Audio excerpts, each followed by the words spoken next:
ஸ்டாலின் ஆண்டது போதும், மக்கள் மாண்டது போதும் என்று எதிர்க்கட்சித் தலைவர் எடப்பாடி பழனிசாமி எக்ஸ் தளத்தில் பதிவிட்டிருக்கிறார். அண்மைச் செய்தியை பார்க்கிறோம். ஸ்டாலின் ஆட்சியில் எங்கும் கொலை, எப்போதும் கொலை என்று இருப்பதாகவும், இந்த ஆட்சியில் அங்கொன்றும் இங்கொன்றுமாக இல்லை, எங்கும் கொலை, எப்போதும் கொலையாக இருப்பதாகவும் எடப்பாடி பழனிசாமி பதிவிட்டிருக்கிறார்.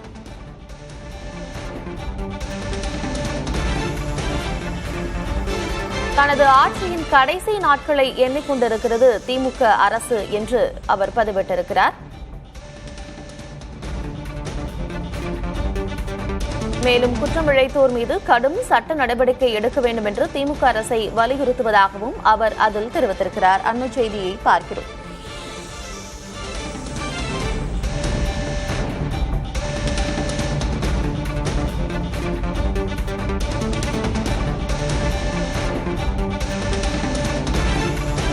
கிருஷ்ணகிரி மாவட்டத்தில் முதியவர் கொலை செய்யப்பட்டது.